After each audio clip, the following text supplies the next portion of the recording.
ಎಲ್ರಿಗೂ ನಮಸ್ಕಾರ. ನಿನ್ನೆ ಬಿಗ್ ಬಾಸ್ ಅಗ್ನಿ ಪರೀಕ್ಷೆ ಇತ್ತು, ಅದ್ರೊಳಗೆ ನಂದು ರಿಸಲ್ಟ್ ಆಗೈತಿ. ನಾನು ಯಾಕೆ ಸೆಲೆಕ್ಟ್ ಆಗಿಲ್ಲ ಅನ್ನೋದಕ್ಕಿಂತ ನನ್ನ ಯಾಕೆ ಸೆಲೆಕ್ಟ್ ಮಾಡ್ಕೊಂಡಿಲ್ಲ ಅನ್ನೋದು ಹೇಳ್ತೀನಿ. ಯಾಕಪ್ಪ ಅಂದ್ರೆ ಅವ್ರಿಗೆ ಬೇಕಾದವ್ರನ್ನವರ ಆಲ್ರೆಡಿ ಅಡ್ವಾನ್ಸ್ ಸೆಲೆಕ್ಷನ್ ಮಾಡ್ಕೊಂಡಾರ. ಆದ್ರೆ ಏನಪ್ಪಾ, ಜನಗಳಿಗೆ ತೋರಿಸೋ ಸಲುವಾಗಿ ಅಂದ್ರೆ ಕಾಮನ್ ಮ್ಯಾನ್ ತೊಗೊಳತ್ತೀವಿ ಮತ್ತು ಅಗ್ನಿ ಪರೀಕ್ಷೆ ಇಟ್ಟಿವಿ ಅಂತೇಳಿ ಜನಗಳಿಗೆ ತೋರಿಸೋ ಸಲುವಾಗಿ ಮತ್ತು TRP ಸಲುವಾಗಿ ಇದನ್ನ ಇಟ್ಟು ಅವ್ರಿಗೆ ಬೇಕಾದವ್ರನ್ನ ಸೆಲೆಕ್ಟ್ ಮಾಡ್ಕೊಂಡಾರ, ಉಳಿದವ್ರನ್ನ ರಿಜೆಕ್ಟ್ ಮಾಡಿದಾರೆ. ಇನ್ನೊಂದೇನಪ್ಪ ಅಂದ್ರೆ ಅವ್ರಿಗೆ ಬೇಕಾದವ್ರ ಕಡೆ ಒಂದು ಟ್ಯಾಲೆಂಟ್ ಇತ್ತಂದ್ರೂ ಅವ್ರು ಸೆಲೆಕ್ಷನ್ ಮಾಡ್ಕೋತಾರ.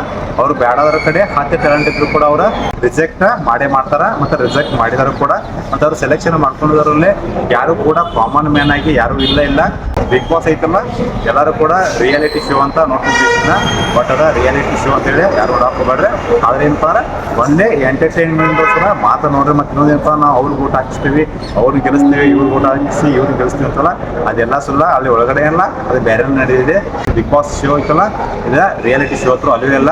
ಒಂದು ವೇಳೆ ಅದು ರಿಯಾಲಿಟಿ ಶೋ ಆಗಿತ್ತಂದ್ರೆ ನಿನ್ನೆ ನಾನು ಮಾಡಿದ ಪರ್ಫಾರ್ಮೆನ್ಸ್ ವಿಡಿಯೋ ಐತಲ್ಲ, TV ಒಳಗೆ ಡಿಸ್ಪ್ಲೇ ಮಾಡಬೇಕು, ಪ್ಲೇ ಮಾಡಬೇಕು. ಅವ್ರ ಆ್ಯಕ್ಚುಲಿ ಅದನ್ನ ಮಾಡಂಗಿಲ್ಲ. ಯಾಕಂದ್ರೆ ಮಾಡಿದ್ರೆ ಬಿಗ್ ಬಾಸ್ ಶೋ ಐತಲ್ಲ ಬಂಡಲ್ ಶೋ ಅಂತ ಪ್ರೂವ್ ಆಗ್ತೈತಿ.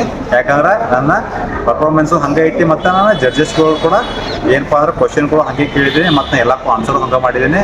ಹೀಗಾಗಿ ನನ್ನ ವಿಡಿಯೋ ಮತ್ತು ಪಕ್ಕದಲ್ಲಿ 3 ಜನ ಇದ್ರಲ್ಲ, ಅವ್ರು ಕೂಡ ಯಾವುದು ಕೂಡ ಅವ್ರ ವಿಡಿಯೋ ಶೋ ಮಾಡೋಂಗಿಲ್ಲ. ಒಂದು ವೇಳೆ ಮಾಡಿದ್ರು ಕೂಡ ಏನು ಮಾಡ್ತಾರಪ್ಪ ಅಂದ್ರೆ ಸ್ಟಾರ್ಟಿಂಗ್ ಏನಪ್ಪ ಅಂದ್ರೆ ನನ್ನ ಟ್ಯಾಲೆಂಟ್ ತೋರಿಸಿದಷ್ಟೇ ಶೋ ಮಾಡ್ತಾರೆ. ಆಮೇಲೆ ಅರ್ಧ ಗಂಟೆ ಅವ್ರ ಜೊತೆ ನಾನು ಮಾತಾಡ್ತೀನಿ, ಡಿಸ್ಕಷನ್ ಮಾಡಿದ್ದೀನಿ ಸ್ಟೇಜ್ ಮೇಲೆ. ಅದನ್ನೆಲ್ಲ ಕಟ್ ಮಾಡ್ತಾರೆ. ಮತ್ತು ಇನ್ನೊಂದು ಏನಪ್ಪ ಅಂದ್ರೆ ಮನುಷ್ಯರನ್ನ ಯಾವ ಥರ ತೋರಿಸ್ತಾರಪ್ಪ ಅಂದ್ರೆ ಇವ್ರ ಕಡೆ ಟ್ಯಾಲೆಂಟ್ ಇಲ್ಲ ಅನ್ನೋ ಲೆಕ್ಕದಾಗ ಅವರೆಲ್ಲ ರೆಡಿ ಮಾಡ್ಕೊಂಡು ತೋರಿಸ್ತಾರೋ. ಅದಕ್ಕೋಸ್ಕರ ಬಿಗ್ ಬಾಸ್ ಶೋ ಐತಲ್ಲ ಯಾವುದು ಕೂಡ ರಿಯಾಲಿಟಿ ಅಲ್ಲ, ಸುಮ್ಮ ರಿಯಾಲಿಟಿ ಅಂತ ಹೆಸರು ಇರ್ತದೆ. ಬಟ್ ರಿಯಾಲಿಟಿ ಶೋ ಅಲ್ಲದ ಬಂಡಲ್ ಶೋ ಅಂತ ಹೇಳಕ್ಕೆ ಇಷ್ಟಪಡ್ತೀನಿ. ಎಲ್ರಿಗೂ ನಮಸ್ಕಾರ. ಜೈ ಹಿಂದ್, ಜೈ ಕರ್ನಾಟಕ.